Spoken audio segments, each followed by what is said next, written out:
పరిపూర్ణానందకు జూబ్లీహిల్స్ పోలీసులు నోటీసులు జారీ చేశారు. సెక్షన్ 151 సిఆర్పిసి కింద కేసులు నమోదు చేసిన పోలీసులు పరిపూర్ణానందకు నోటీసులు ఇచ్చారు. ఇక శాంతి భద్రతలకు విఘాతం కలిగించే ర్యాలీలు సమావేశాలు నిర్వహిస్తే అరెస్టు చేసేందుకు వెనకాడబోమంటూ నోటీసుల్లో పోలీసులు పేర్కొన్నారు.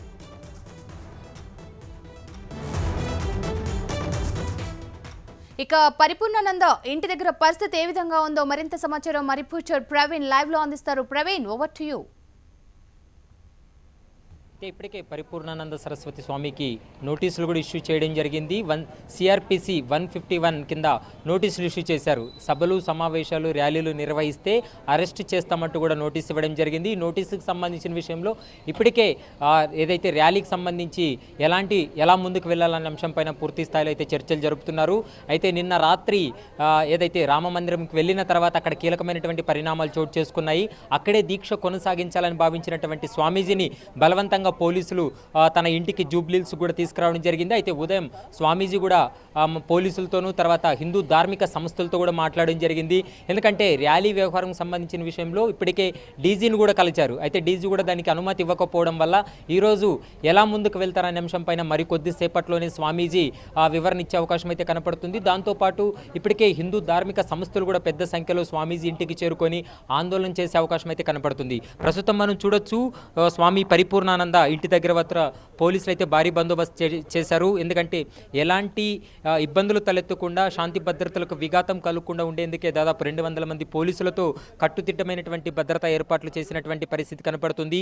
3 దారులు కూడా పోలీసుల వలయంగా మారిందని చెప్పుకోవచ్చు. పోలీసులు పూర్తిగా బారికేడ్లు పెట్టి మూసివేసినటువంటి పరిస్థితి. ఇంటి వద్దకు వెళ్లేందుకు ఎవరికి అనుమతి లేదు. ఖచ్చితంగా ఐడి కార్డ్స్ ఉన్నటువంటి వ్యక్తులు మాత్రమే మీడియా ప్రతినిధులను కూడా లోపలికి పంపుతున్నారు. కానీ కెమెరాలు మాత్రం అలో లేదనేది కూడా పోలీసులు చెప్తున్నారు. మరోవైపు ఈ రూట్లో వెళ్లే వాహనాలన్నీ కూడా ఇప్పటికే దారి మళ్లించినటువంటి పరిస్థితి మనకు స్పష్టంగా కనపడుతుంది. అయితే 10 గంటలు అంటే ఇప్పటికే 10 గంటలు అయింది. 11-12 గంటల మధ్యలో స్వామి పరిపూర్ణానంద భవిష్యత్ కార్యాచరణపై కూడా ప్రకటించే అవకాశం కనపడుతుంది.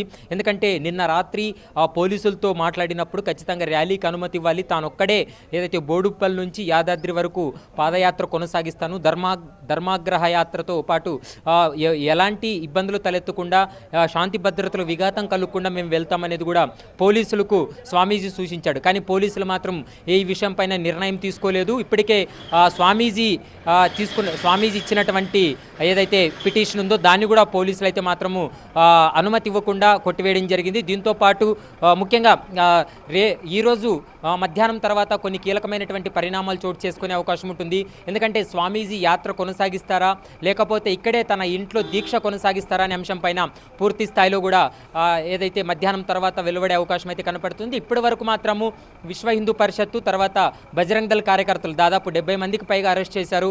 వారందరినీ ఏదైతే తిరుమలగిరి పోలీస్ స్టేషన్లో కూడా ఉంచడం జరిగింది. వారిని వెంటనే విడుదల చేయాలంటూ కూడా ఇప్పటికే విశ్వ హిందూ పరిషత్తు ప్రధానంగా డిమాండ్ చేస్తుంది.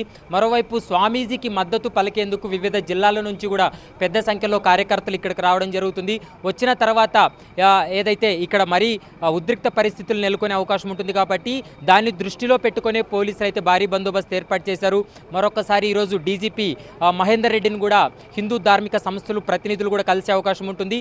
ఆ తర్వాత ఎలాంటి నిర్ణయం తీసుకుంటారనే అంశం పైన ఒక క్లారిటీ వచ్చే అవకాశం కనపడుతుంది. రైట్ ప్రవీణ్.